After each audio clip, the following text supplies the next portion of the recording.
गजाननभूतगणाधिसेवितं कपित्थजम्बूफलसारभक्षणम् उमासुतं शोकविनाशकारकं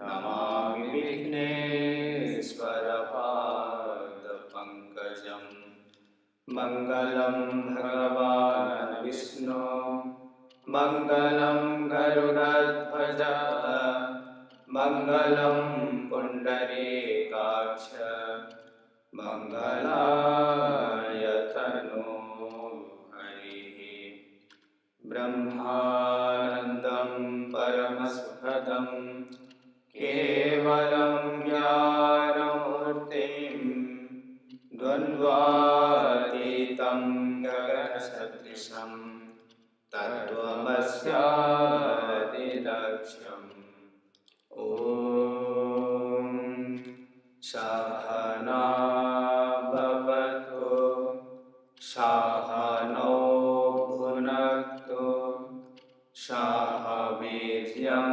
करवावहै तेजस्विनावधीतमस्तु मा विद्विषावहै ॐ शान्ति शान्ति शान्ति।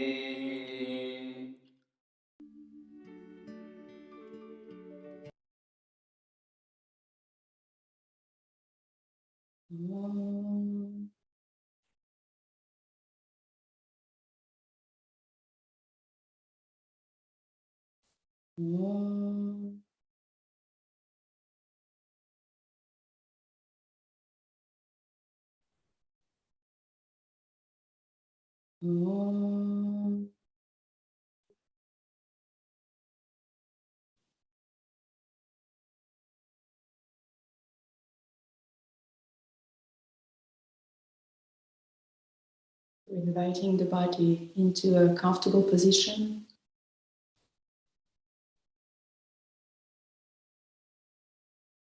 A good contact with the ground. Relaxing the legs. And feeling the solidity of the earth.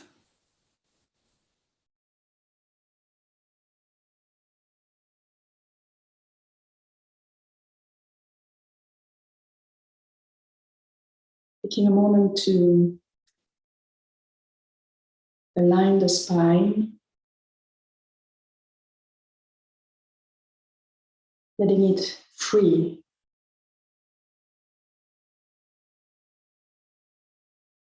A feeling of elevation and lightness all the way through the spine.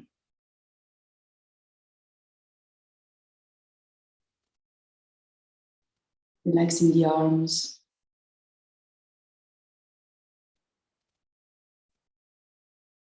And relaxing the fingers.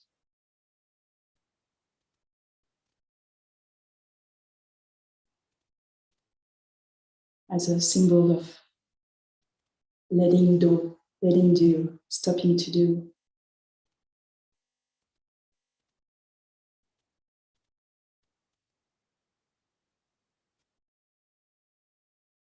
Relaxing the face.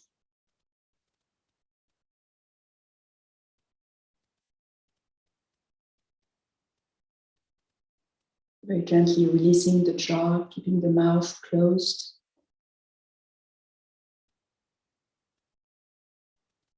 And connecting to the gentle movement of the breath.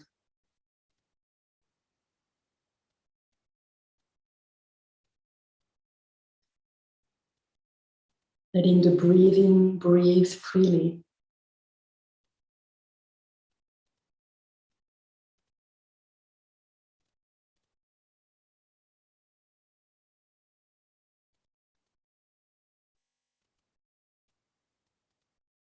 The whole body is sitting still, relaxed, grounded,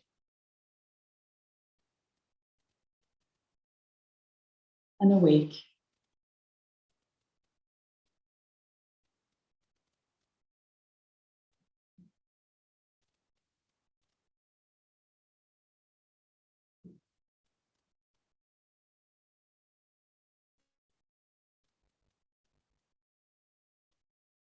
becoming aware of the surroundings, the sounds, far away and close.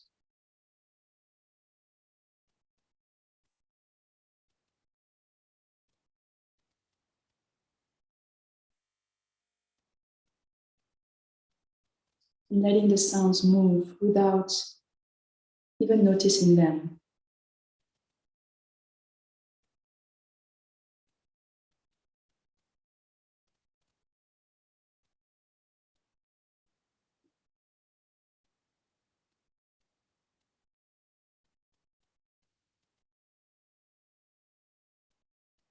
And if we bring back the attention into the breath,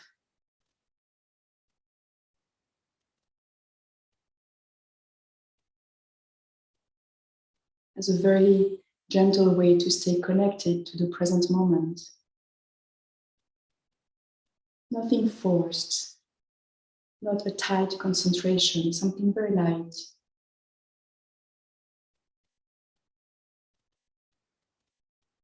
Touching almost from a distance the movement of the breath.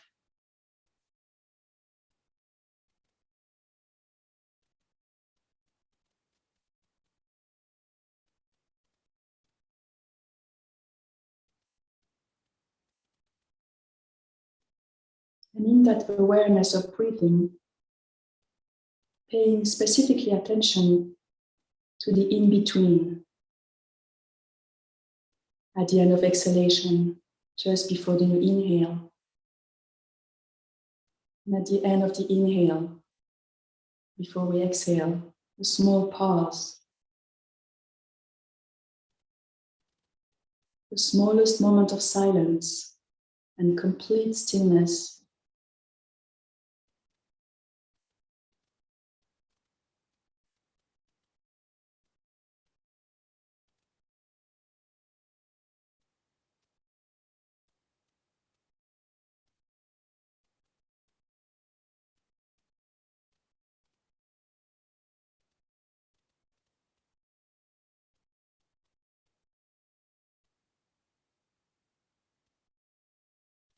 Between every movement of the breath, connecting with and then diving in a silence.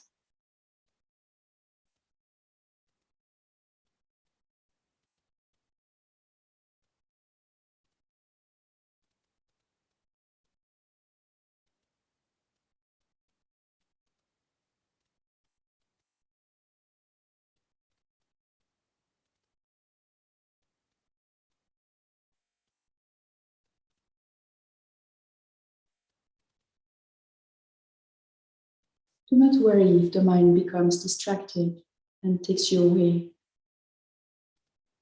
Each time it's the case, you come back.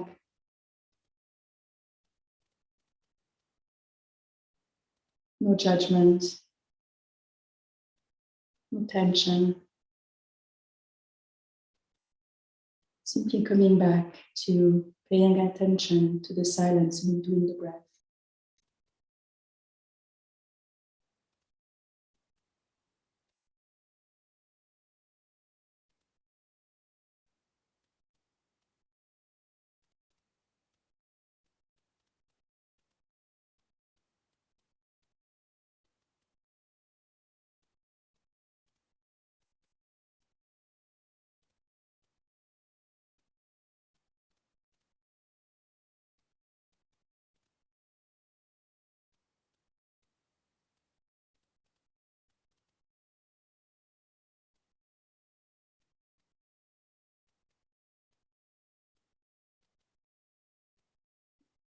Becoming interested in that inner silence.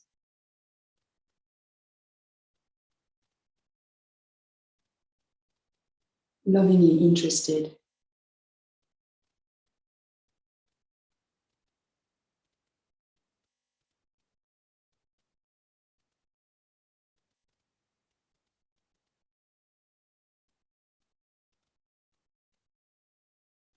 If we were going to bring the same interest into the inner silence at the level of sounds,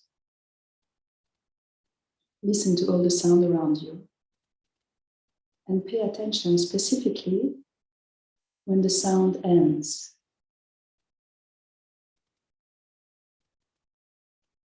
The silence in which every sound disappears.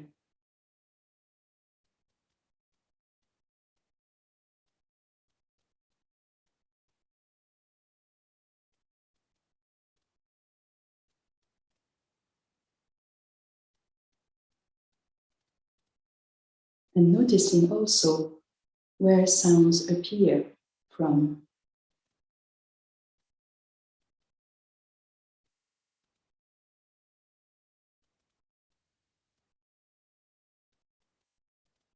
Just like every movement of the breath, every sound is appearing into, dissolving into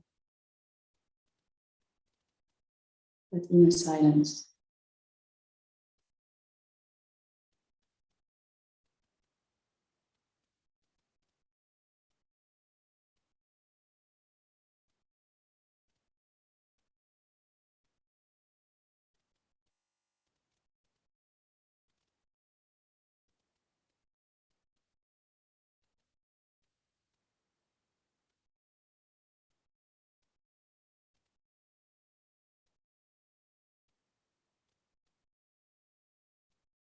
Becoming lovingly interested in the beauty of that silence, the quality of stillness,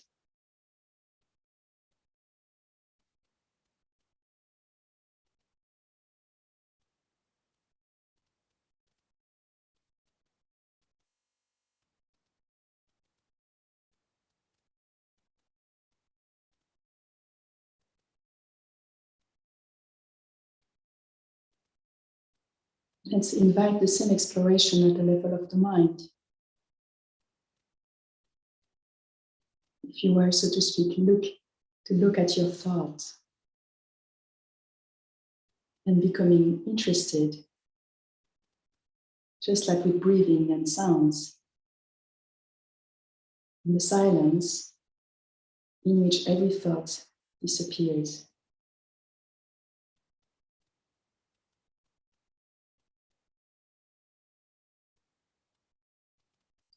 If it is a new practice or if the mind is very agitated, take one thought, any thought, and repeat it gently, not like a mantra, more like just as an anchor to look specifically at where it ends, how it ends, and in what disappears.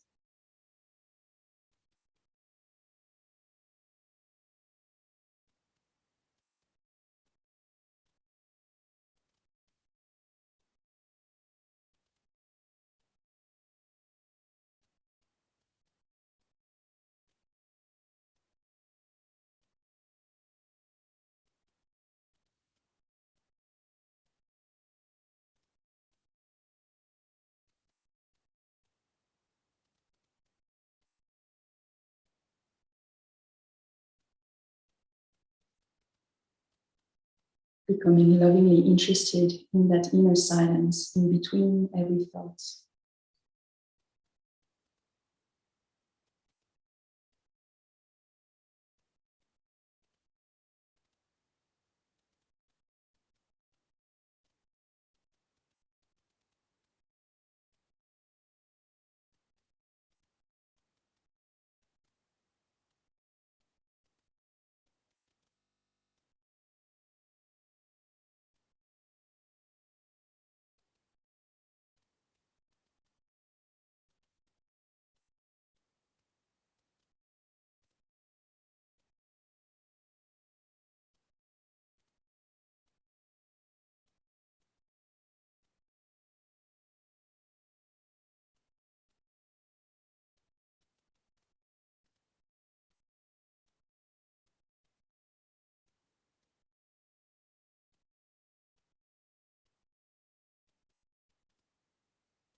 whether it is between the breath, surrounding the sounds, or containing the thoughts, it is the same silence.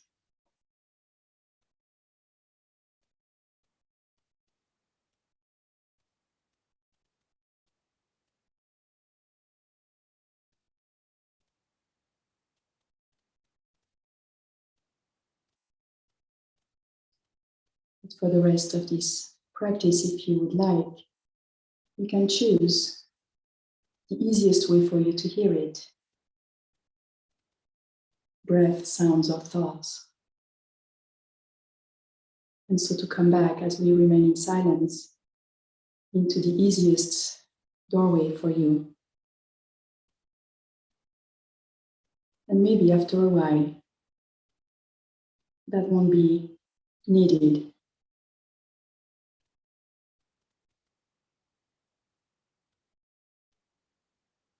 Maybe after a while, the silence is not what is perceived in between or at the end of, but continuously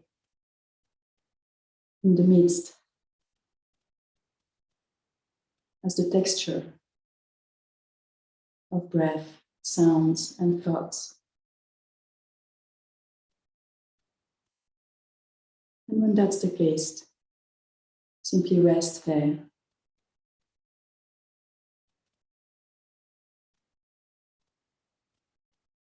And we will continue from now in silence. Hari Om Tat Sat.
Thank you very much, Dominique, for both your beautiful meditations yesterday and today.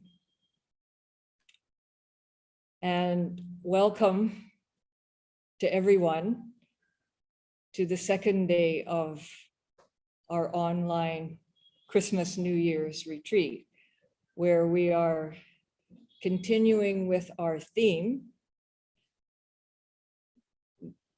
the liberating power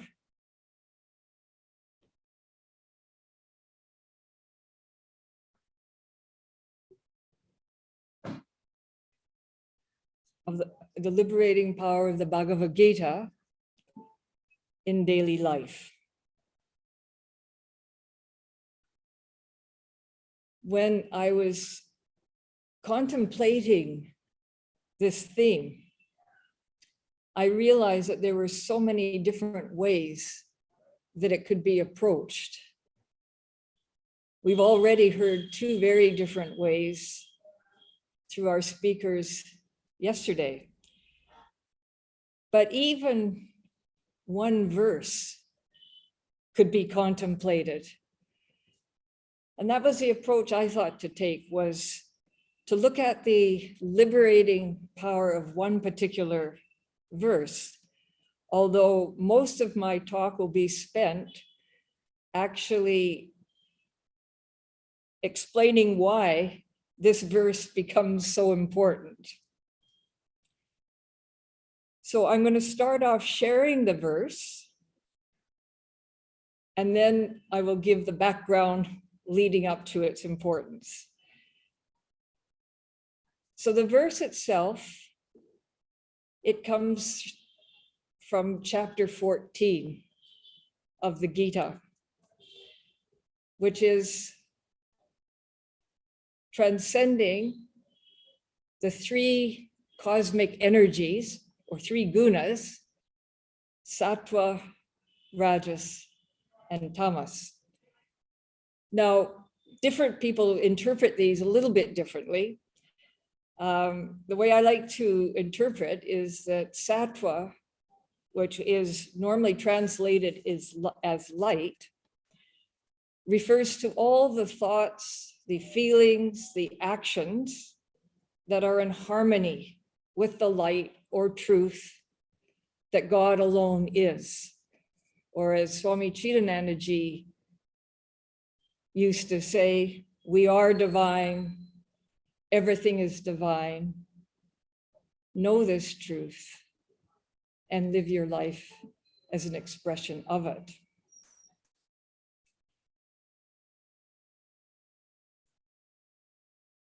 So that is sattva. The other is tamas, which is, you could say, the exact opposite.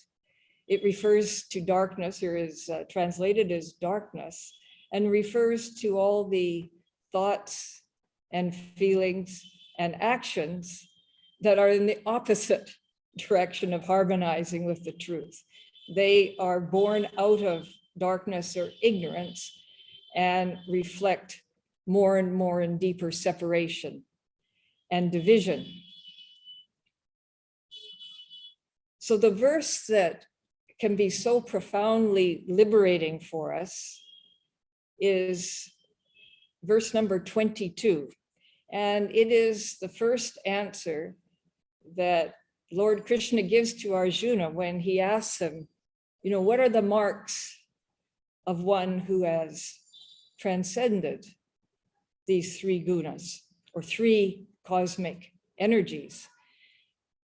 And Lord Krishna says that, and this is the verse, when sattva is present, when Rajas is present, when Tamas is present, he hates them not. And when they disappear, he longs for them not. In other words, one who has transcended the three gunas, which is the same as our natural state, the same as our pure sense of I am, when one has transcended the three gunas, they are the same, no matter which one is present. Now that can be a very, very challenging teaching, because it is the opposite from the way we normally look at our experience. Normally, well, as the scriptures often say, the whole wheel of samsara, or the whole worldly process, is upheld by like and dislike, love and hate. Whereas Lord Krishna is saying, in our true position for a sage, or in our true position, who we truly are, we are the same. We don't have a relationship of love or hate or like or dislike, no matter what is present. So it is a very challenging thing. And despite that, this verse is also mirrored in what Gurudev, a song that Gurudev sang, where he's saying, consciousness bliss, in all conditions, I am consciousness bliss. And when Swamiji interpreted that song, he said, we often misunderstand it because we think that in all conditions, I am consciousness bliss, meaning all conditions are the conditions of the outer world.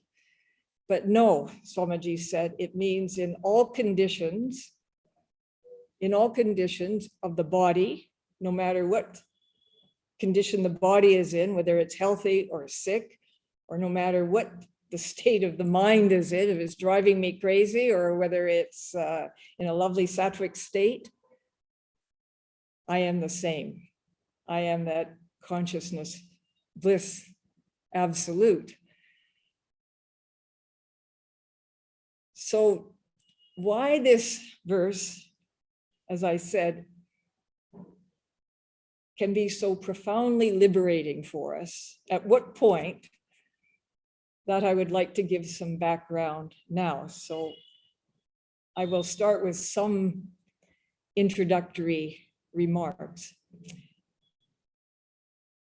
In Swami Chidanandaji's book, Seek the Beyond, he spoke about the Gita in a chapter that is called The Coexistence of Effort and Surrender.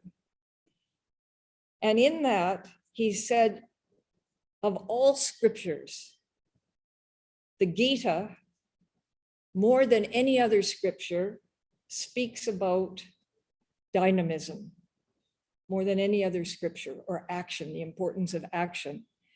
But at the same time, more than any other scripture, the Gita speaks about total surrender. And then Swamiji goes on to say how those two can coexist. And he says, Lord Krishna said to Arjuna, be thou an instrument only. And interestingly enough, as Swami Nirliptanandaji said yesterday, surrender is spoken about quite often in the Gita, and that we must act and do our duty is spoken, of course, continuously in the Gita. And I was reading the Gita every single day, to get myself prepared for this theme. And I am sure I only saw once that phrase that Swamiji quoted, be thou an instrument only. That is how action and total surrender can coexist, because we all know an instrument may have tremendous potentiality, but in and of itself, it has no will or power or intelligence to act. It requires an actor. It requires the actor's will, the actor's power, and the actor's intelligence to bring out all the potentiality of that instrument. So Swamiji says, Lord Krishna says, be thou an instrument only. And whose instrument? Of course, the Lord's instrument, Lord Krishna's instrument, or God's instrument, or the instrument of the universal consciousness, whatever way we would like to say it. And just one other, I guess, introductory remark I would like to make. Very interestingly, even though, of course, the Gita must have come in India thousands of years ago, and it was obviously meant for all of us, it was a teaching dedicated to liberation and liberated action. And yet, there seems to be a tradition in India that I think Gurudev wanted to correct, that in order to really aspire for liberation and really to live a divine life, that we really had to renounce the world, that we had to come to an ashram or go to the forest or go into a cave. And in a sense, Gurudev was quite a trailblazer because he broke with tradition in many ways. And one of the ways he broke with tradition is he made a correction here, and he says, no, you don't have to leave home. You don't have to leave the world. You don't have to leave your family. You don't have to leave your job in order to realize God, in order to realize the self and to live the divine life. It's not necessary. And when Swami Chidanandaji, he elaborated on this verse, he said, you see, there's nothing outside that you have to renounce because everything is a manifestation of Brahman. He says, what really has to be left behind is egoism, likes and dislikes, I and mind, attachment. And then he went on to say that, in fact, it is really not an outer change of location, but actually an inner change of location, where consciousness, who we are as consciousness, rather than being totally centered in the centered and identified with and enmeshed in the body and the mind, in the body meaning identified with our gender as man or woman, or identified with our race, our nationality, and all the characteristics that we define our body by, or being centered in our mind with all the different, Swamiji gave a huge elaboration, as Swamiji does, our thoughts and our feelings and memories, imaginations, schemes, and of course, our whole history. So it's a change of a location of being centered there, or a shift of location to being centered in a completely different dimension, a new dimension, where we recognize our true nature as the pure sense of I am. Now, one could say that is not the final, but when we recognize ourselves as a pure sense of I am, it is unlimited and without division. It is the source of love, compassion, forgiveness, all pervasive, and so forth. So Swamiji is saying that the real renunciation is a shift of our consciousness being centered in the body and mind to being centered in itself as the pure sense of I am. And one may wonder, well, how did consciousness doesn't change? So how is it that there seems to be a change in location? So one way of understanding it, and what I've absorbed from the teachings in the ashram, is that that great reality beyond time and space, eternal, infinite, without division, totally and profoundly unknowable, without limitation. As Swamiji says, when that great reality manifests as this world, it manifests as you. What is that you, that pure sense of I am? As Swamiji says, we all know that we are. And then he says, by what light do we know that we are? And he says, by the light of consciousness. And that light of consciousness is the presence of God within. So the shift is from, and something compels that pure sense of I am to identify with the vehicle it finds itself in. And that is what ego is. And this is where the shift is meant to happen, from being totally centered in and identified with the body and mind to recognizing our true position, our true nature as that pure sense of I am. And that's what will be concentrated on in these talks. The rest we'll leave to pure grace. Although everything I really believe is grace, but it seems like maybe there's something for us to do in this other process. So when we actually hear that there's not a change of outer location, for most of us, that could be a great relief, because for most of us, it's not easy to leave everything. And yet, we don't want to be left out of this great condition of liberation and God realization.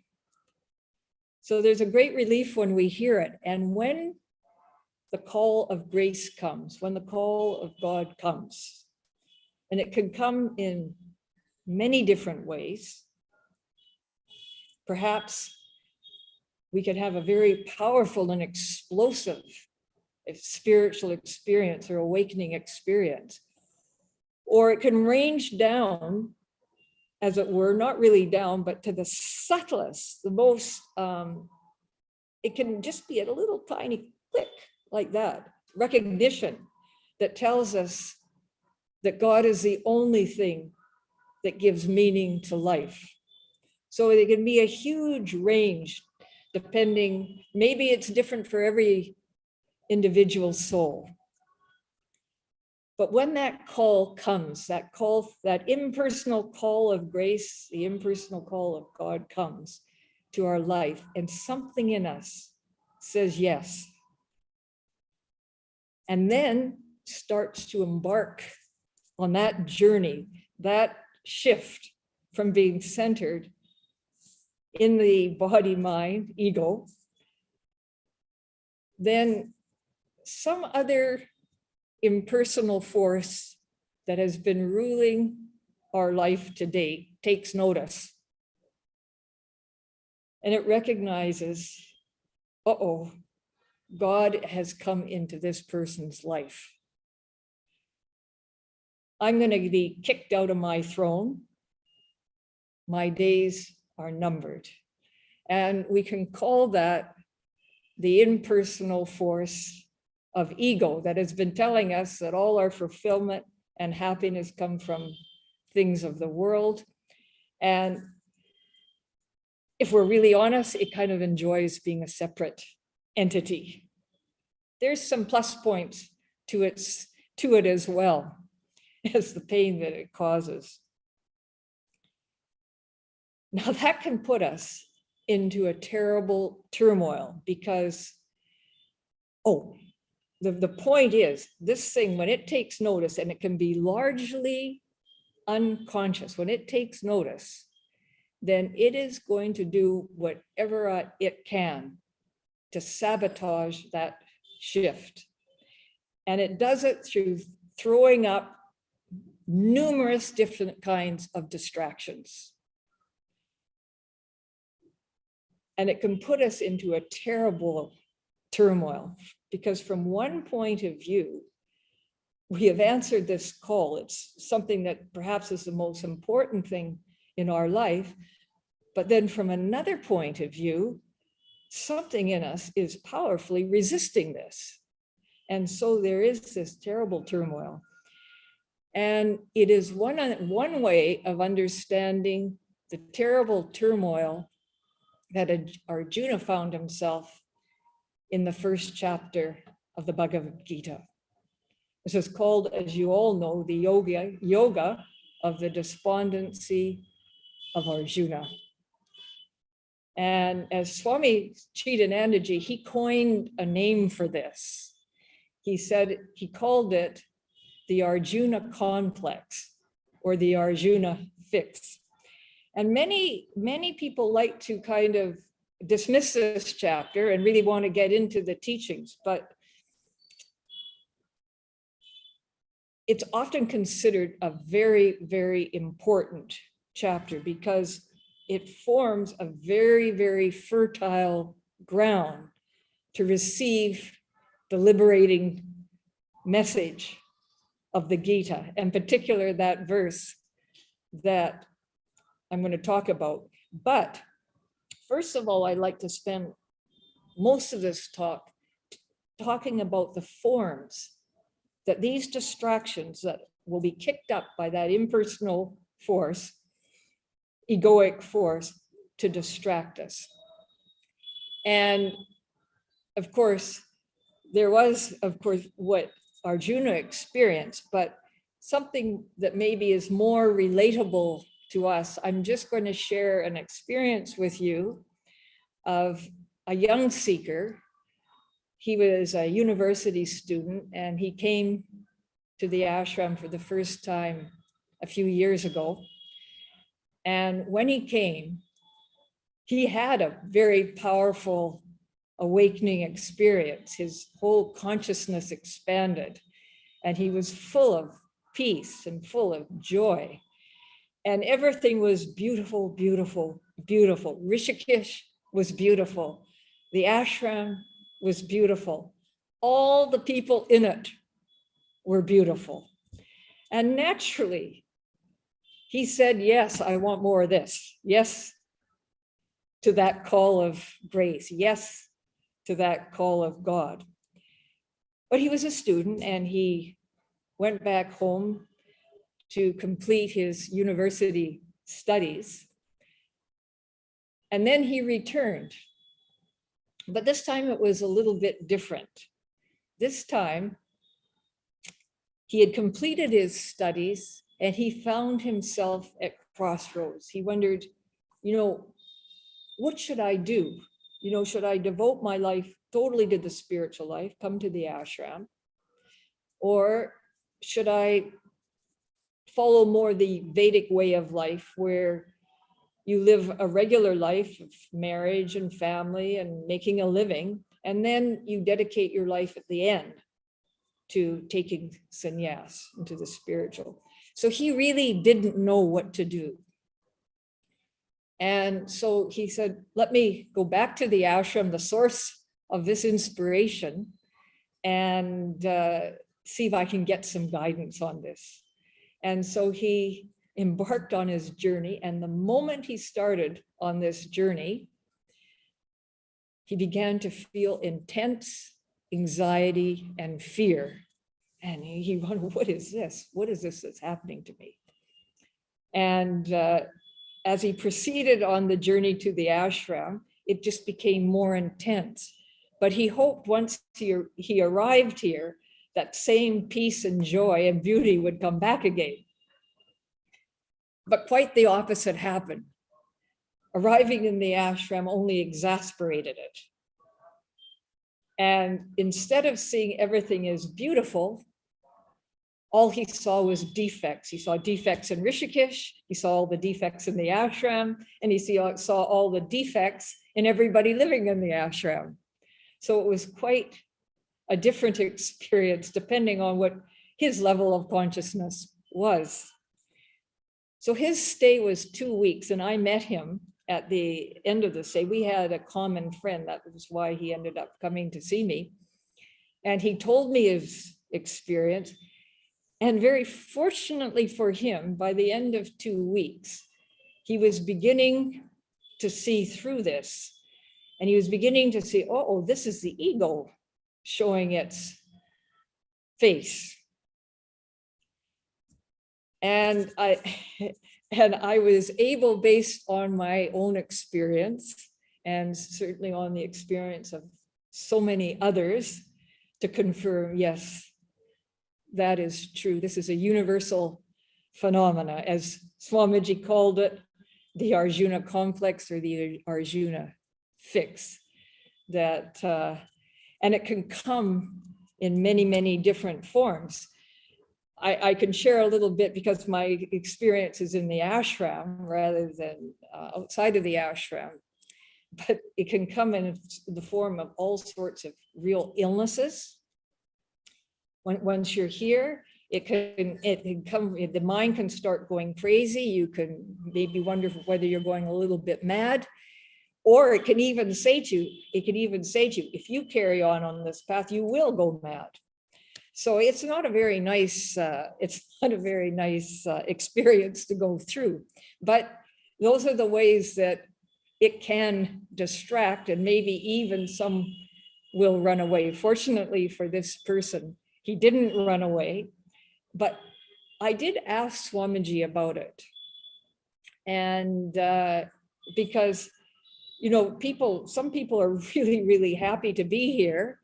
There's no conscious conflict, and yet they can be suffering so many illnesses, and then they discover the moment they get out of the ashram, they're perfectly fine. Kind of what is going on here. And that's why I asked Swamiji about it, and Swami Chidanandaji, and he said, again, and this is in the ashram context, it'll be a little bit different outside of the ashram, but he said between Kailash Gate and Laxman Jula is a very, very powerful spiritual, inward going spiritual energy. And he says, even if you're really happy to be here, something deep down is resisting. So Swamiji was confirming it in that way. But in his talk, where he coined the term Arjuna complex or Arjuna fix, he said, this is something that doesn't just happen in the beginning. It doesn't just happen once. It can happen from time to time throughout our spiritual life to the very end of our journey until illumination comes. And to make this point very clear, he gave the example of both Jesus and Lord Buddha. And he said, Jesus in the Garden of Gethsemane, this is the way Swamiji interpreted it, on the night before his crucifixion, which Swamiji interprets as ego death, crucifixion. It's not maybe the Christian tradition, but as ego death. Jesus experienced a fear that was so intense, he sweat blood. And he even said, Father, if this cup can pass, let it pass. And then Swamiji says, it was only when Jesus said, nevertheless, not my will, but thy will be done. Only when he surrendered did the peace and the serenity return, and he was able to face whatever he had to face. That was Jesus. And then Swamiji went out to say that Lord Buddha, he experienced something similar to what happened in the garden for Jesus on the dawn of his enlightenment, where he was literally shaken to the core of his being. And it was only when Lord Buddha saw through it that enlightenment dawned. And I've shared a story about Swamiji, something Swamiji experienced many times, but it seems relevant again here as well. When Swamiji was traveling incognito, just prior to becoming the year and a half before he became president of the Divine Life Society, when he was traveling incognito, maybe he wrote a letter to my father, Swami Amritarupananda. He wrote a letter to him about 6 months before he returned to the ashram. And he was himself in great difficulty, feeling obviously turmoil. And he made the statement in this letter, I won't go to any more details, but he said, "But for heaven's mercy, I know for sure that he, with a capital H, he is in the darkness. I know for sure he is, I-S capitals. I know for sure he is the darkness. But for this knowledge, it would not be possible to bear this night." So that is Swami Chidananda. Most of us know him only as a great saint. We don't know the period that he went through of his own darkness. But he said, but for heaven mercies, not only is he in the darkness, he is the darkness. But for this knowledge, it would not be possible to bear this night. And when Swamiji elaborated further, what is exactly this turmoil all about, right from the beginning to the end. And another way of putting it, that resistance, is it is the, as he said, the hesitation of the individual soul or the individualized consciousness to merge into the universal consciousness, which he has said on many occasions is the best thing that could ever happen. But somehow there is this hesitation that all of us experience. And I remember my father telling me that he himself was suffering from a lot of illnesses. And Swamiji said to him, you see, your illnesses are real enough, but it's because you won't let go. But so that there is no despair, I don't want to be putting a negative picture, because we have to remember this is part of the Gita. It's a yoga. And I remember another thing my father told me when he was seeing Swamiji. And Swamiji, he was going through his own frustration, his own confusion and despair. And he said, Swami Amritarupananda, he said to Swamiji, he says, it's all here. It's all here, but it won't sink to the heart. And Swamiji looked at him with such love in his eyes and said, that's because between here and here, there is a mind. And he said, never forget, he's got you, and he's got me, and he's got the whole world in his hand. And as another great teacher said, take all these things, all these manifestations of distractions as gifts from God, coming from the love of God. As Swamiji said, man's extremity in this Gita vision that Man's extremity is God's opportunity. But now I'd like to spend a little more time, because some of the extreme ways that these distractions can come is through anxiety and fear, as already mentioned, because when we feel anxiety and fear, that makes us feel whatever path we're going on, there's something wrong there. That's what anxiety and fear do, or that's the way we interpret it. So it's a very powerful tool of that agent who wants to distract us from the goal. But there are a lot of subtler ones as well.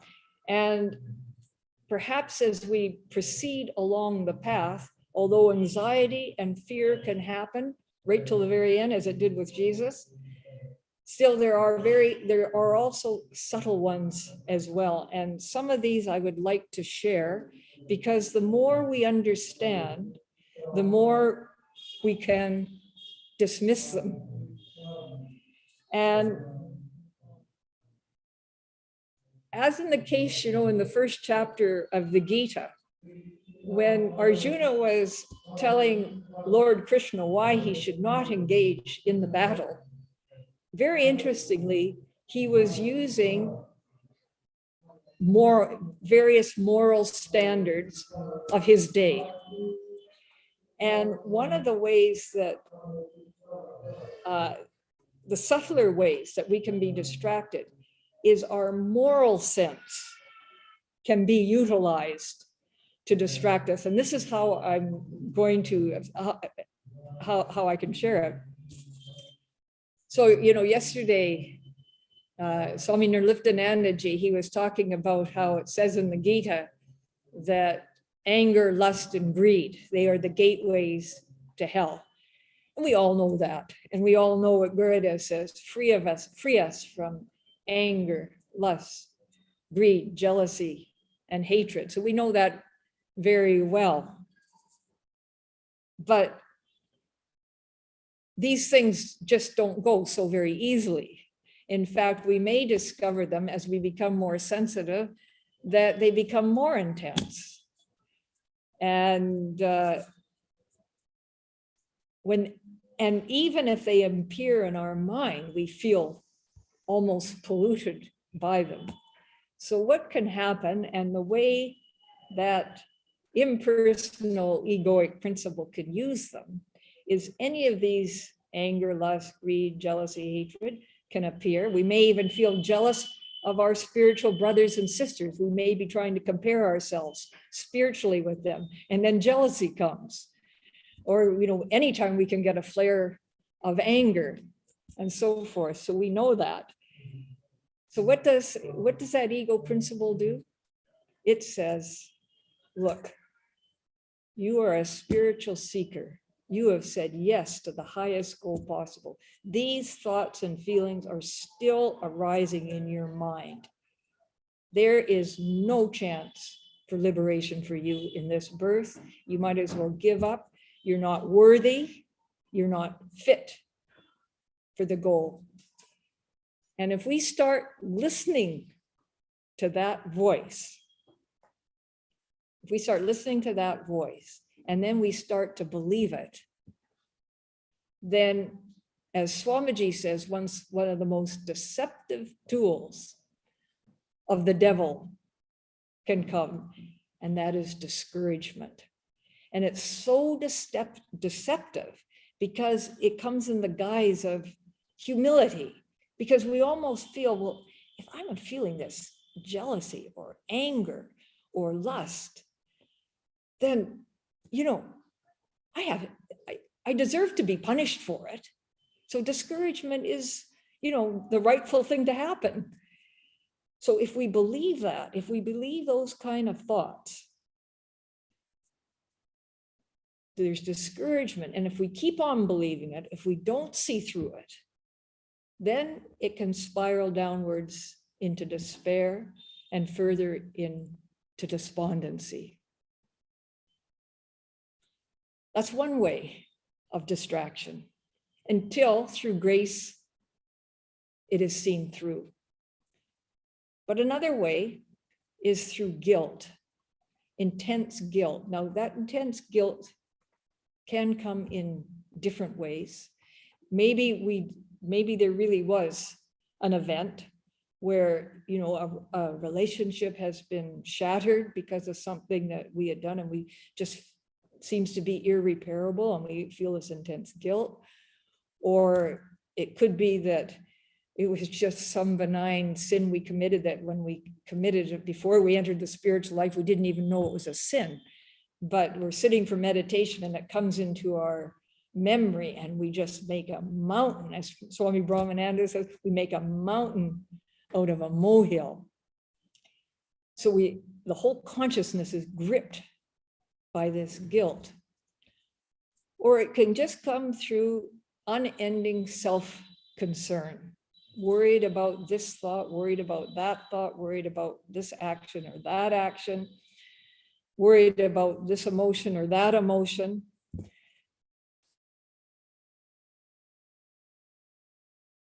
In any forms, or it can take another form as a very subtle spiritual pride, where, you know, especially if we happen to be the type that has lots of spiritual experiences, or we're well versed in the scriptures, there can be just a very, very subtle feeling. I'm superior to others. I don't really need to listen to anybody else. This person is beneath me. I don't need to listen to that person. These kind of thoughts can come. And because of the sensitivity that has developed in us, these can be the pain of fear, of anxiety, of despondency, despair. All of these can be intensely painful states that we can experience. And they do have something in common, although they can take many different forms. And I'm sure all of you could also describe other forms that it can take. I mean, probably it's unending, the different forms it can take to distract. But there is one thing that is in common in all of them. You know, when Swamiji says, this is a journey, this is a shift, consciousness shifts from being centered in the body and mind to being centered in itself as a pure I am. He says, when we believe in these thoughts and we are caught by these thoughts, it is actually that whole identification with body and mind is even more intensified, more contracted. We're worse off than we were before we started. So as I say, it is a very painful condition to be in. And I know when I experienced it, because it's a universal thing, when I experienced it, all I ever wanted to do is get out of it. There was this shouldn't be here. I don't want it here. I want to get rid of it. That was the relationship, an intense relationship of not wanting. And of course, wanting whatever that experience was that inspired me into the spiritual life in the first place. So there was this intense desire to get rid of this, a sense of urgency.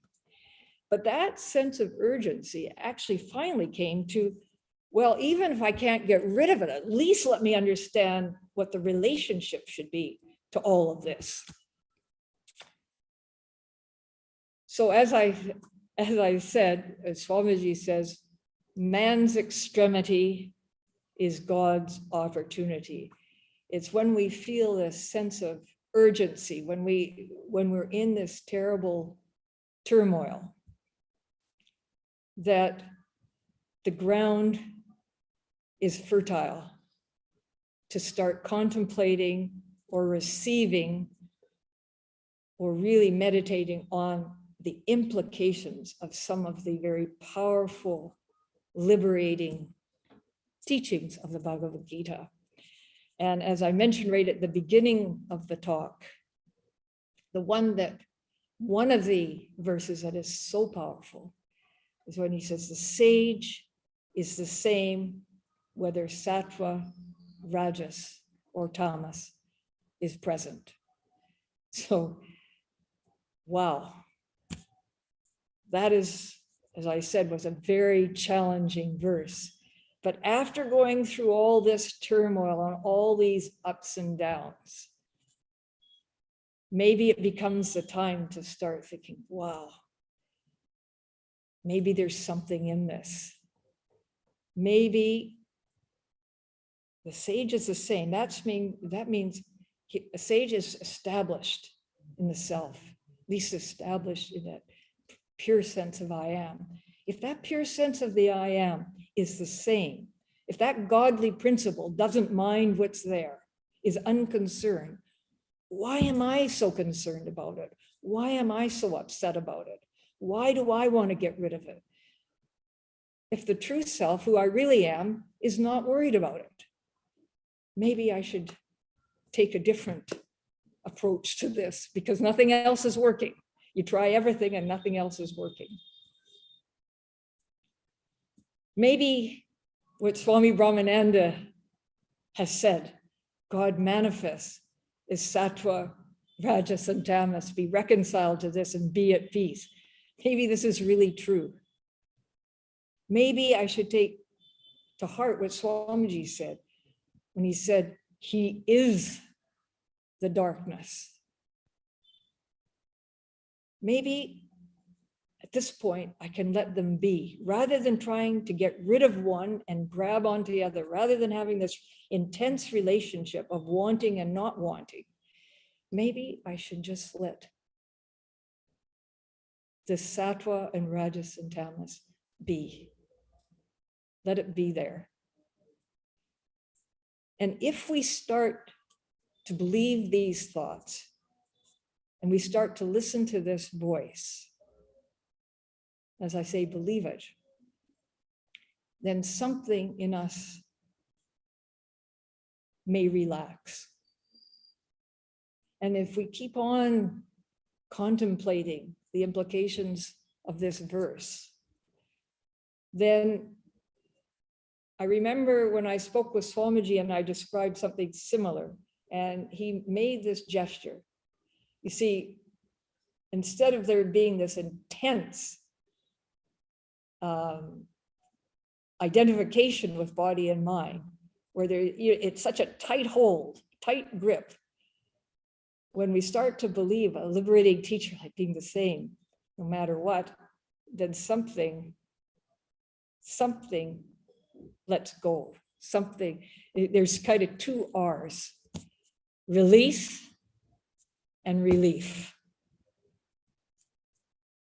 If we can let these things be, and if we keep on with this, we keep on contemplating the implications of this verse, then, and don't start wanting that feeling of freedom and feeling of spaciousness that happens, because when this is released, then of course there's a sense of spaciousness, sense of almost a feeling of inner freedom.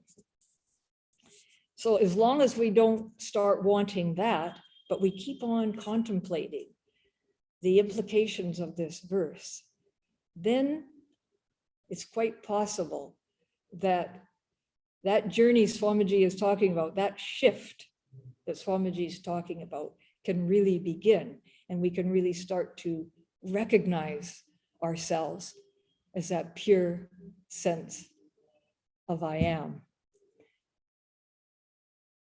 And tomorrow, in tomorrow's talk, how this can be sustainable, and how this verse can be if we start to really allow this in to our heart, how it can have a transformative effect on our daily life will be discussed tomorrow. Hari Om Tat Sat.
मन में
Tell me when it is on. Let it on.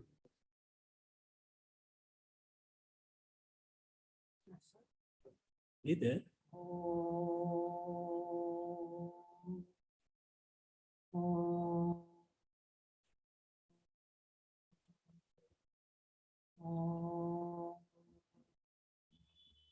As always, we are very, very happy to welcome our Gopiji to our Christmas retreat and for him to give his talk. We always love his talks, which are always fresh and spontaneous. So welcome, Gopiji. We really look forward to hearing from you today. Thank you.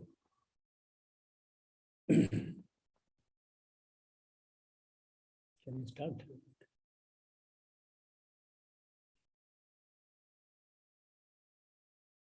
Oh.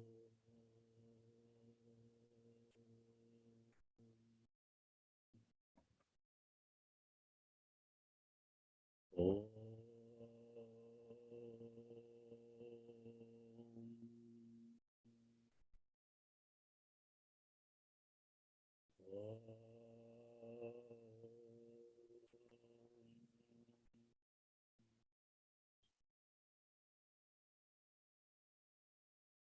Om Namo Narayanaya.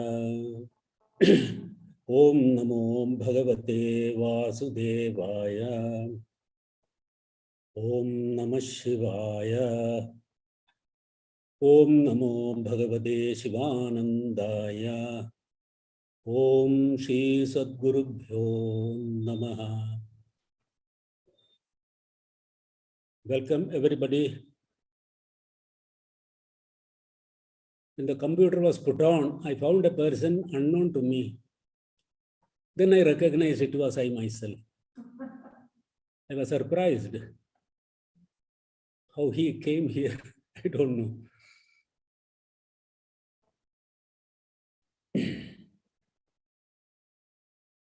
I wish you a wonderful Christmas period.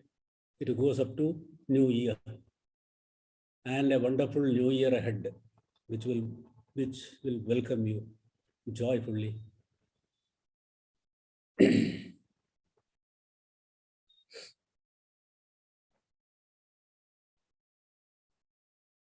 All of you know today's topic, the liberating power of Bhagavad Gita in daily life. Daily life and Bhagavad Gita, what connection it has, I don't know. We'll try to find out something. Bhagavad Gita is here, a wonderful book. The greatest treasure, a gift by God to the mankind. He himself has entered into it, and he is available for everyone. The Lord of the universe, that is Bhagavad Gita. And what is this daily life? Let us have a look at it. How we can look at it? We need a sample of that for that first. Suppose you want to buy a cake, you ask the man, give me a sample of it. He make a slice of it and give it to you. Sir, please taste it. So likewise, this daily life is something which is not clear to us. So let us take a slice of that and look at it. All right? A small piece of that. Then we analyze it, try to taste it.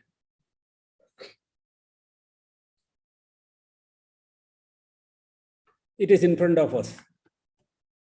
We just cut a small piece of that daily life and look at it, analyze it, try to understand what it is. Oh, one character is coming out of that. Let us call him Ramlal. His name is Ramlal. He lives in a small village in Madhya Pradesh. Because the daily life is universal for everybody, it is something like a cake. So we have a small piece. Now we are looking into that. There is a gentleman called a Ramlal, young man. He is stepping out of his house. He lives alone, is a bachelor. I think it's the morning time. He got up from sleep and he is stepping out. He looks here and there. We see him. Then he walks around. Suddenly he goes for a walk. His doors are open. He did not close it because in village they don't bother. No thief in a village. Like city, such kind of people are not there. Village is a peaceful place. So maybe after 5-10 minutes he comes back. Then he found, oh, generally he used to close it by hand. But that day he found it's open. How come? He wanted to enter into, suddenly he jumped back. He found a tiger in his room, seated. Immediately he closed it and bolted it.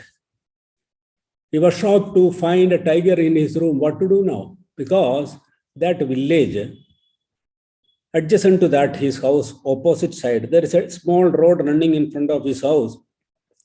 Other side of it is a small jungle.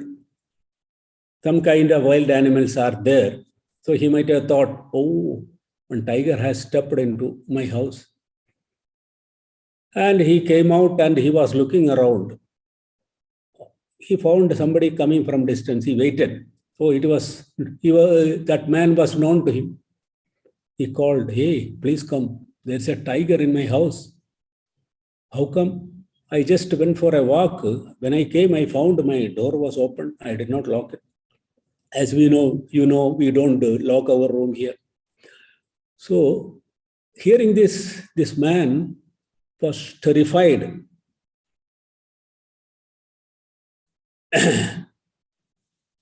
Then Ramlal, already he is terrified of the tiger in his room, this man also. He said, I have to go urgently. So he deserted him. He said, I'll tell people somebody will come to help you. Why this man left? Because he was scared of the tiger. He left Ramlalji alone. Then immediately this news spread like a wildfire through mobile phone, mouth to mouth. The whole village came to know within 5 minutes. Generally, morning time, people used to walk on the road. He found no one is there. All are scared and they are locked up within the room. This man did not know what to do now. He was walking up and down. Then after say about 15 minutes, he found a sadhu coming. Oh, our Maharaj is coming. There is a sannyasi living in that village somewhere near the forest area.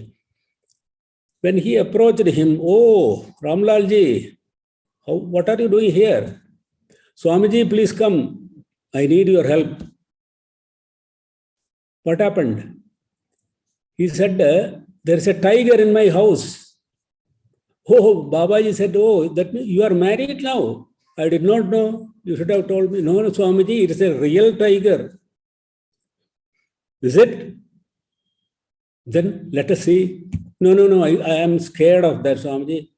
There was a small window that Swamiji said, let me look through the window and see what kind of tiger is there. There was not much light, so he could see, yeah, there's a tiger.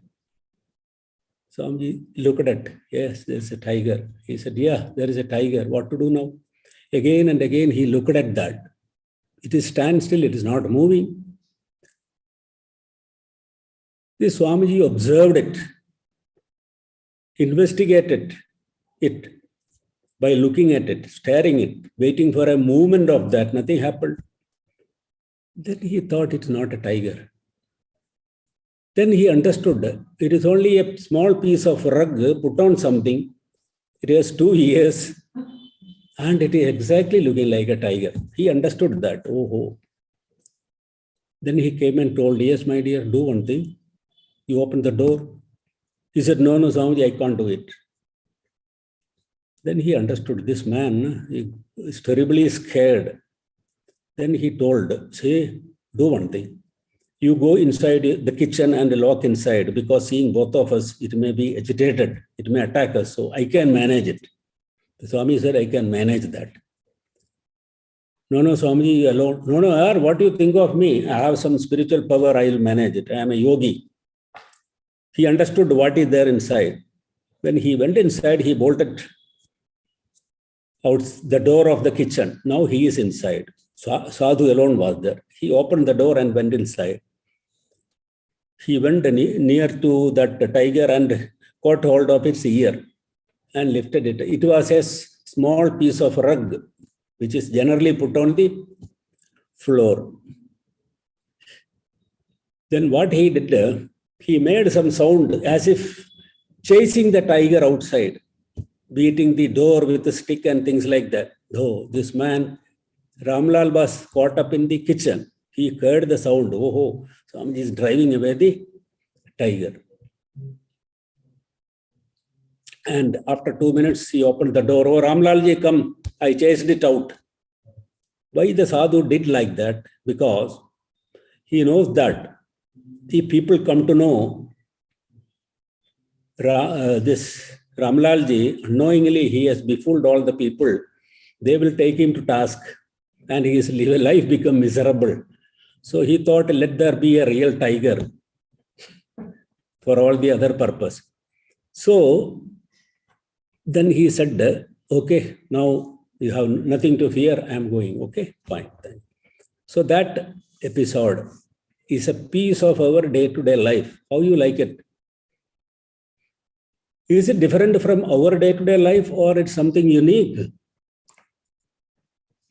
If you really observe, we never look at our daily life, though because we are involved in that, like Ramlalji. Most of the experience of our day-to-day life is something like Ramlal's experience, which we are not aware of it. We believe something is there, actually, it is not there. How can you say that? This is the beauty of Bhagavad Gita, it is going to tell us.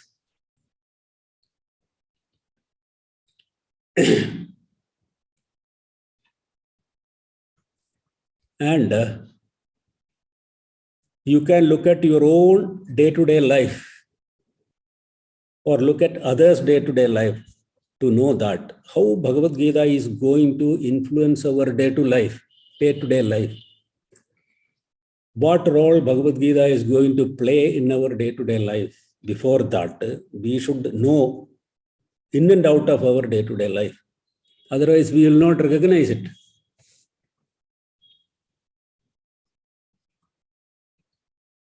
What has actually happened? A thing which really did not exist made us to believe that it exists, and our life was influenced by that non-existing tiger, is it not? That is a stray incident, you may think, but it is not so. The whole life, day after day, we are caught up in this kind of delusion.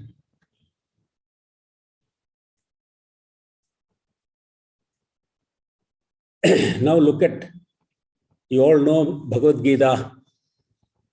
You heard the story of Lord Krishna and Arjuna and the whole Mahabharata. Arjuna was a great warrior, no one equal to him, except his gurus. So how he fell into this delusion of day-to-day life? That too at such a time where he was expected to bring out all his valor. Even by side of his guru, Lord Krishna, such a great master, the Lord himself was by side of him, but he never recognized him as such. That he repents afterwards. He thought he is my friend, my relative.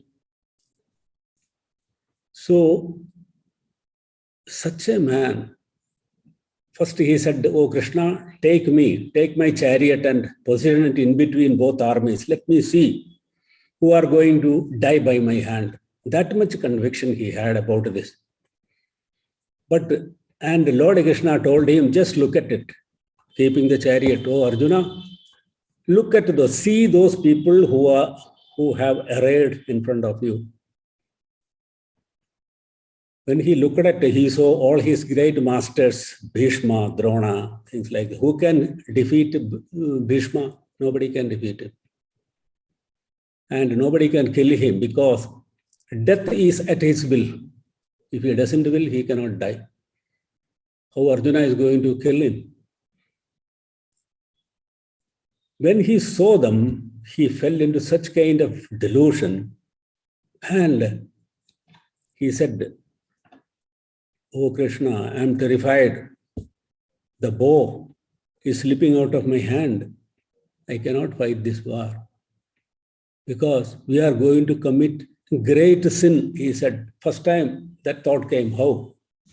It is the effect of delusion. He was scared of death one way.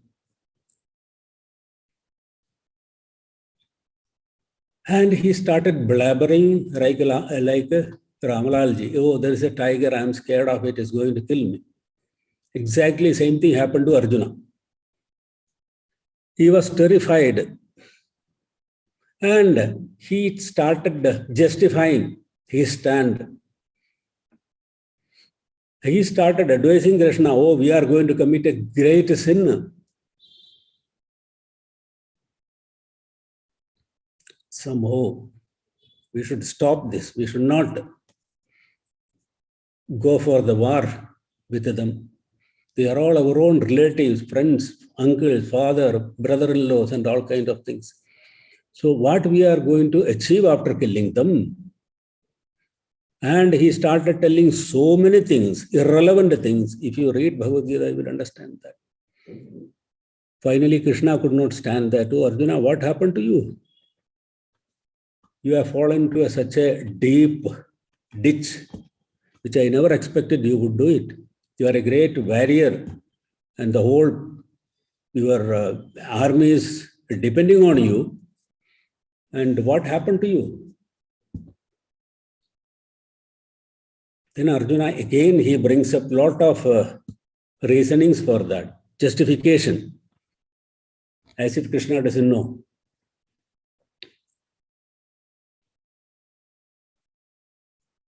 Are we better than Arjuna, who is caught up in that?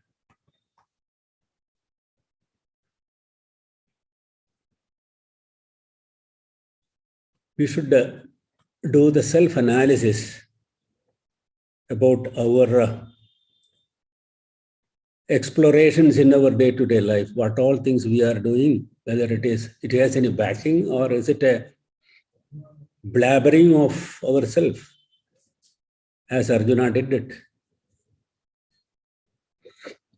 Who is going to tell us? Bhagavad Gita is going to tell us. What Arjuna, Lord Krishna told Arjuna, how he helped Arjuna to come out of this delusion.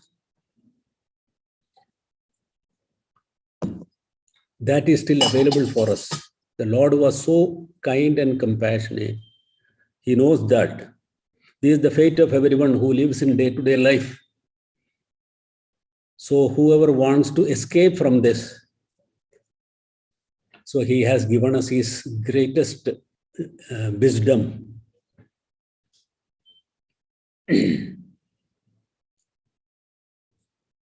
We have to place ourselves initially in the place of Arjuna. We have to accept it, yes. But sometimes our ego may not permit. We consider ourselves a great, knowledgeable person, wise man. I can manage everything of our. This is the greatest defect in all of us.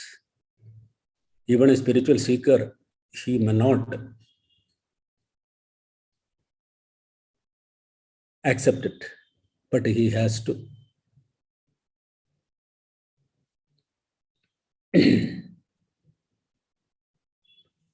Thus, what Lord Krishna imparts to Arjuna to save him from that fall is available throughout in the second chapter of Bhagavad Gita.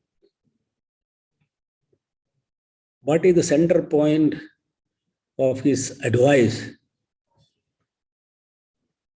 he is bringing an unworldly thing there, which we might not have even heard of, ordinary people. Of course, in the ashram, we hear that every day. What is that unworldly thing? It's about our reality.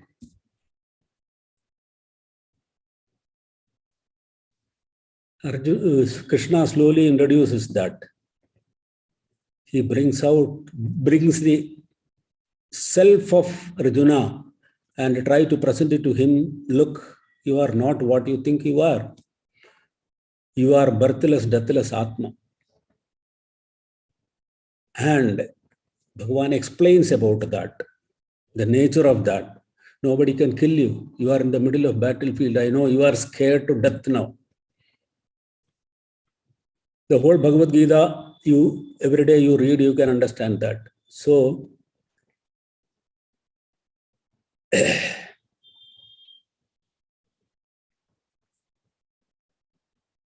what about ourselves? In our day-to-day life, what we should do? We should receive that message of Lord Krishna and we should live our life in that spirit. That is what we should do now. Otherwise, if we lead a life of like Ramlal ji, where are we heading to? Everyone has a day-to-day life and they do many things and close that day for awaiting the next day. In which way it is going to help person? What we are going to derive out of that other than death, misery, fear, other than that, what else is there? And there is another greatest treasure given to us by our Gurudev, Swami Shivanji Maharaj. That is the universal prayer. If you look at that, you will be surprised. That is the essence of Bhagavad Gita. The whole universal prayer is the essence of Bhagavad Gita. As Lord Krishna introduced his self to Arjuna, the reality of Arjuna to him, he was not even aware of that.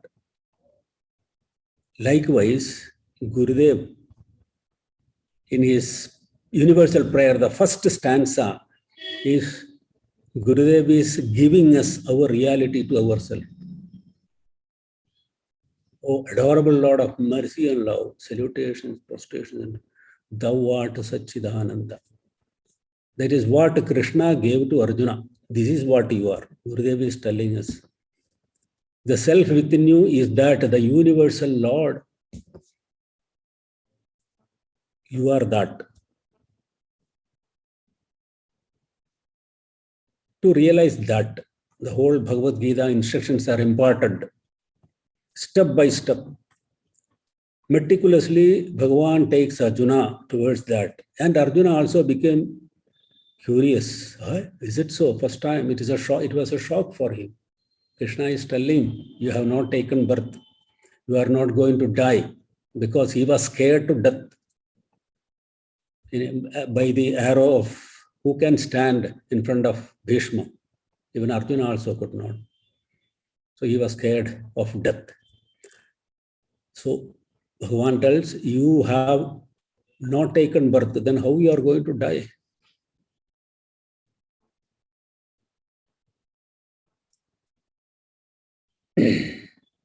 Upanishad tells it in a different way. I mean, same thing, there is no difference. But Egameva Dvidiyam Brahmaneha Nanasti Kinchana. Proclamation, Upanishad and Bhagavad Gita, what is the difference? Very beautifully, the one who glorifies Bhagavad Gita said, Upanishads are like cows. Sarva Upanishado Gavo. They are like a cow. If you keep that cow with you, what you have to feed that, you have to take care of that. Sometimes you may get some milk out of that. Okay, not all the time. When it has a calf, then only you will get milk out of that. But then Bhagavad Gita is the milk of that cow, who has milked it? Who has extracted the milk? Lord Krishna himself. And who was the calf? It is Arjuna. Arjuna there means the jiva, the spirit within us. Jiva. That is the calf. When it hits at the udder of the cow, then only it will give milk. Oh, for my child. It is asking for milk, then it will give milk. Otherwise, it won't give. That's why a calf is necessary at the time of milking. That is Arjuna. Arjuna means the spirit within us. It has to have that urge. Then only that knowledge, the wonderful wisdom of Bhagavad Gita will be available to us. Or the Upanishad, wisdom of the Upanishad, or the reality. Then only we have to, like a calf, we have to seek at the mother's udder. Then it will give grant it to us. So, who is the drinker of that milk? Dhiraha. Only someone like Arjuna can only drink that. Though he has fallen into, that was the moment created by Lord Krishna himself. He created a orb, and Arjuna is placed in between that. That was the right time for him. Lord Krishna created that situation. Otherwise, what we do generally, Bhagavad Gita, when do we read? After eating food and having everything. Then for time pass, we take Bhagavad Gita and read it. That is not the right time, because we have to have a situation in our life like Arjuna caught up between two facing enemies. It happens. If we have a comfortable life in every day without any problem, that is not going to produce anything. We have to get caught between conflicts of our life. Then alone there will be an eagerness and urge to seek things. Otherwise, everything is okay. It is quite common for us when we telephone to somebody, hey, how are you? Everything fine. He also say, everything okay. Yeah, we think that is the reward of life. It's not so. Reward is hidden behind sufferings and problems of life. That's why masters, great people, leaving all the comforts of life, they go into the forest and they suffer and struggle. Through that, they are blessed with the greatest wisdom of life. That's why our day-to-day life, if it is like a smooth running river like our Ganga, we won't get anything out of that. We have to introduce ourselves to conflicts of life. Are we ready to? Life and death. Such a situation was created for Arjuna. There the wisdom is imparted to him. Had it been told some other time, Arjuna would not have listened to that. It might have gone like a water poured over the stone or a rock. It will just go. It will not even receive an iota of that. And what kind of conflict is that? Everyone has problem in life. Does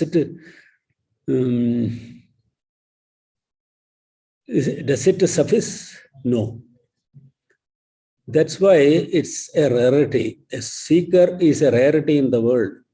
In Bhagavad Gita, Bhagavan tells, out of thousands of people, one or two may try to know this knowledge. Otherwise, seek the higher life, the purpose of life. Out of such seekers, out of thousands of such seekers, very few. Ultimately, you get only one or two. It doesn't mean that it is not for us. Such a rarity. How many are there like Arjuna in this life, in this world?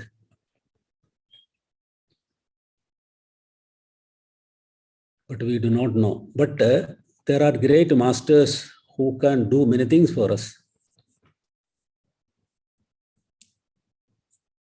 Swami Shivanji Maharaj was such a great master. See, whenever a disciple came to him, we heard he had a special attention towards them. When he found that somebody has some qualification, he never used to send them back, keep him and take care of him. So we are all fortunate. Otherwise, I never had any qualification of anything. I don't know how I am here with the Gurudev. It is all by his grace alone, nothing else. Even now, I consider myself as a fool who doesn't know anything. To tell you frankly, it comes out from my heart. Even before coming here, I did not know what to talk. If I know, then only I can talk something to you. I do not know anything. This is a secret I am telling you. So, this is the thing.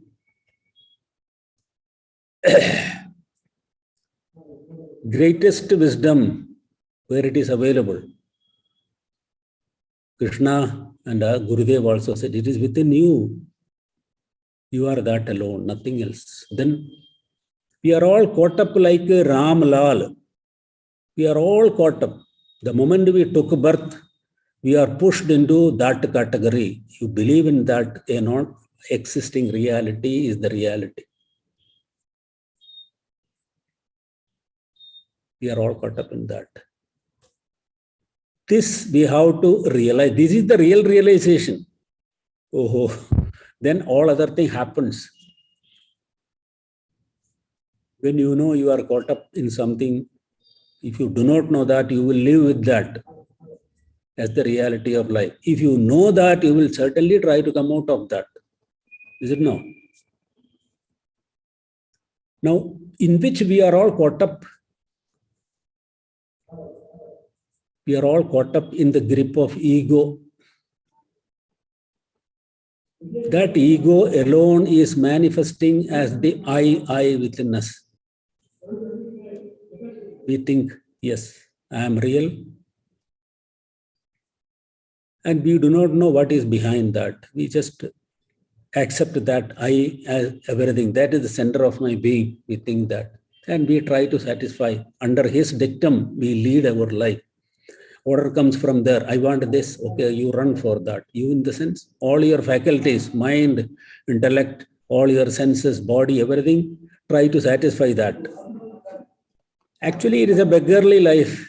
To satisfy the ego, we spend our whole life.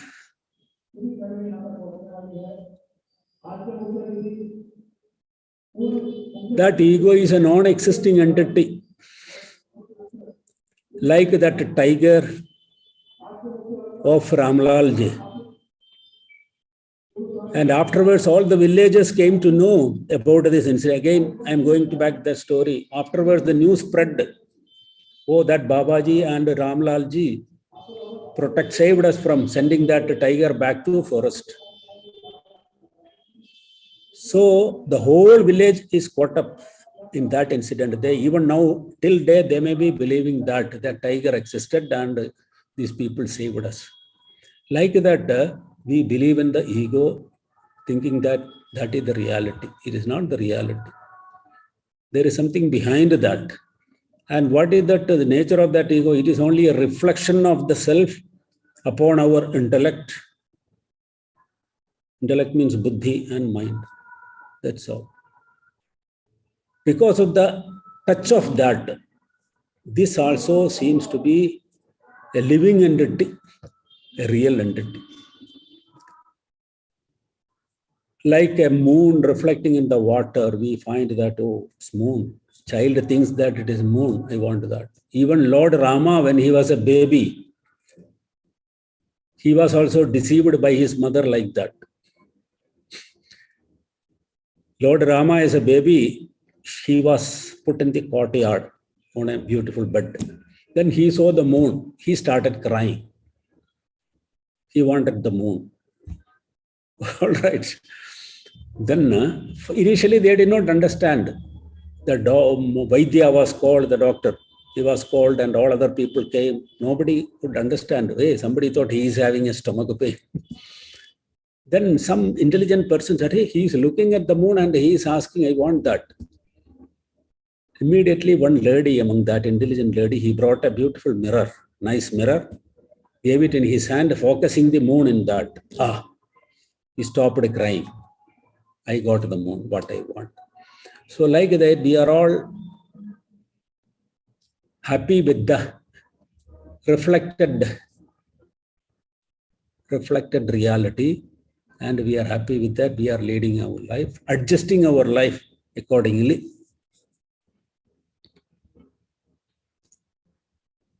What we should do now? Bhagavad Gita is the answer to that. And what Bhagavad Gita, in which way it is going to help us in this?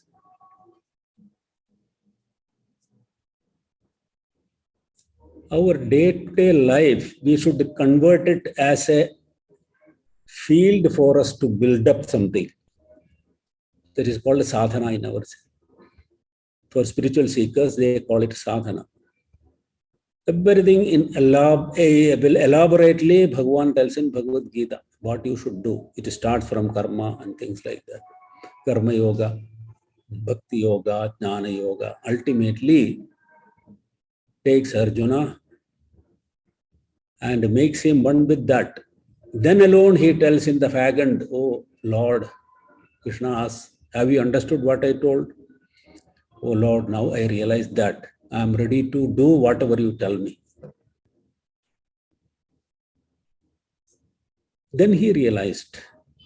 So this is the field for all of us. This day-to-day life is the field where we can apply the teachings of Bhagavad Gita and we can practice it. We can experiment with that. This is what we should do. Is it possible by living like Ramalalji? This you have to think over that. That is the difficulty in this. That's why, for example, in front of you there are two paths. One path goes towards this side, another towards this side. Can you walk on the both paths at the same time? It's not possible. You have to choose one path. Some people walk on both paths simultaneously. They take 1 or 2 steps this side and come back and take another 2 steps on this side. Where do they reach? They'll be where they are only. Okay. So practicing worldly life and spiritual, practicing spirituality together. But anything can be made possible, provided we have to recognize this first. Then you can do any kind of adjustment in your life. So you have to have the knowledge of both worldly life, where it leads us to, and where the spiritual path is going to take us. Have a full knowledge of both. Then it is an adjustment in your life, how you can manage it. Some people have harmoniously blended it together, beautifully blended it together. Even a spiritual man has to have a part of his life as a worldly life. He is doing so many things. How it's possible? Because giving priority to the spiritual life, that is the purpose of life. Gurudev said the purpose of life is God realization, nothing else.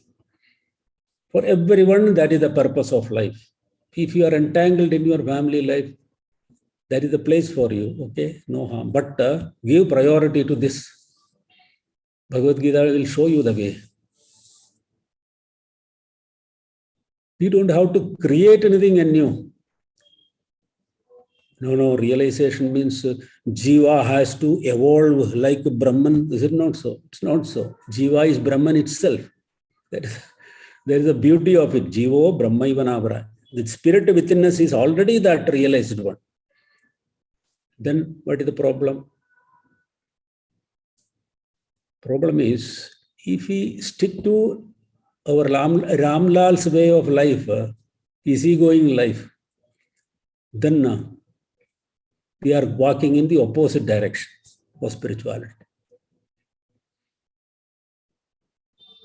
If you have some part of Ramlal's life in your life unavoidable, that also you can do, but with an understanding. When we are in a family, we have so many commitments, unavoidable things, minimal things, and which is even conducive to your spiritual practice. If you remold your way of life, then it's easy. Sometimes that may be an added provision for you to walk on the path of spirituality. Many masters said, you don't have to leave your house and go. Ultimately, what happens? This question was put by Arjuna to Krishna. Oh, Krishna, you say Karma Yoga and Jnana Yoga are there. In Jnana Yoga, it is all meditation and things like that. Karma Yoga means one have to toil. And for Arjuna's Karma Yoga is fight the war, destroy the enemies. That is your Karma Yoga. Then Arjuna was shocked. Hey, what is this? You said Jnana Yoga is better than Karma Yoga. Why you prescribe Karma Yoga for me, such a terrible Karma Yoga, killing all these people? And moreover, I am your disciple. Why don't you prescribe me Jnana Yoga? Krishna said, you are not qualified for that. Now you are qualified only for Karma Yoga. These are the problems which we have to clear in our life. Everybody wants meditation only. They think, I'll close. It's the easiest thing, simplest thing for us. Why do? My wife will do all the cooking. I want to do meditation only because I am a disciple of a master. All these confusions are there in our mind. Who can clear that? Unless we qualify ourselves by doing Karma Yoga. What is that Karma Yoga? It is told that do your duty, whatever is there, without expecting the fruit of it. It's very difficult. Then why should I do? You cannot keep quiet. Even if you keep quiet, that is another way, another performance. It's a karma. Sitting quiet also is an activity. You do not know that. Arjuna was told, oh, you think you can keep quiet? You cannot keep quiet. There is a clear distinction between the self and non-self. The self is never touched by the activities of the non-self. It's entirely different. Example, like the ether, the sky is untouched by other four elements. Even sometimes you find it's all dirt because of wind, the whole sky is dirty, muddy. You may think the sky is muddy, no? Sky is ever pure as it is. It does not touch the dirt. Likewise, the self within is untouched by whatever you do, whatever you think. Even in Bhagavad Gita, Bhagavan tells, Shankara Bhagavan comments upon that. Even a sinner commits a lot of sin, Lord does not look at that. Then how he is getting the karma phala fruit of that? He himself, the composition of him who committed sin, that composition itself will fetch the fruit of it and he will have to suffer that. So the self within is untouched by any kind of activity. This realization makes the man instantaneously liberated from this. If you know this knowledge and wisdom, that instant you are liberated, it doesn't mean you have to thousands of years, you have to struggle hard. But to attain this, to receive this message, we have to prepare ourselves for that. We have to be a proper recipient. That's why we do sadhana. Nothing else. It is ultimately not attaining anything. It is actually, we have to throw away everything, including our knowledge. That also is a burden and it is also a veil. If you think I know everything, that will veil the ultimate, the final realization. You have to discard everything. You have to be a big zero. Zero, how you can be a zero? With this knowledge, you have to gain that surrendering to that Lord, because that alone exists. Bhagavad Gita, Bhagavan tell, Matta Paradaram Nanyat Kinjidasti Dhananjaya, Mai Sarvamidam Prodam Sutre Maniganaiva. He says, other than me, nothing else exists. Everything is I myself. Then what about all these names and forms? This name and form delude us. That is Maya, and the reality is that itself. Shankaracharya puts in a beautiful way. In one verse he says, Asti Bhadi Priyam means existence, consciousness, bliss. And he adds two more things to that, name and form. He says, out of these 5 items, first 3, that is the reality, Brahman, whatever is there. And other 2, name and form, they are only to delude you there. It is actually not existing. It is Maya. So our reality is totally with the name and form, which we do not recognize. If you know that, name and forms are deluding us. Underlying that name and form, it is the existence, consciousness, bliss, Paramatma only.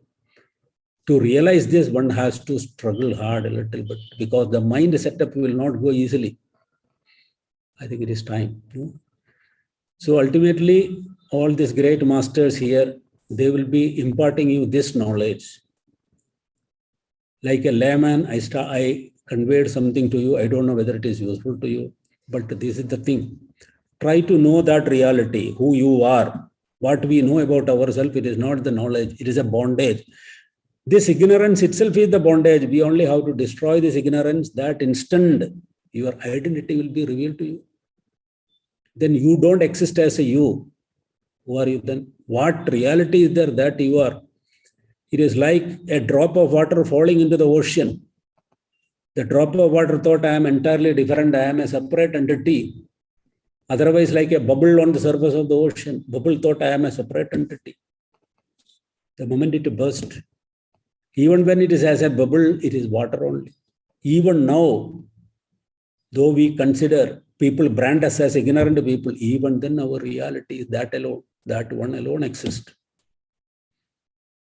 May God grant us that inner vision to realize that. Thank you very much. So kind of you. Om Sadguru Bhagavan ki jai.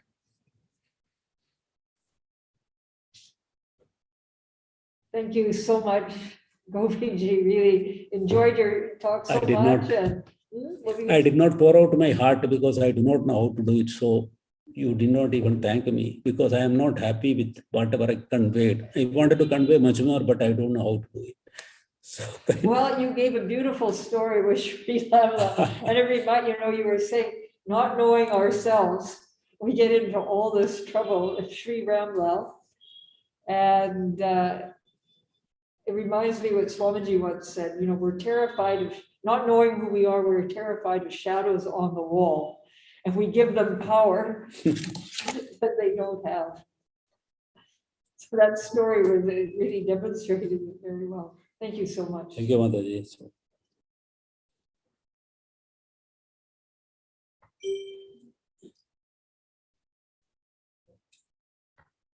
No, it's not there. No?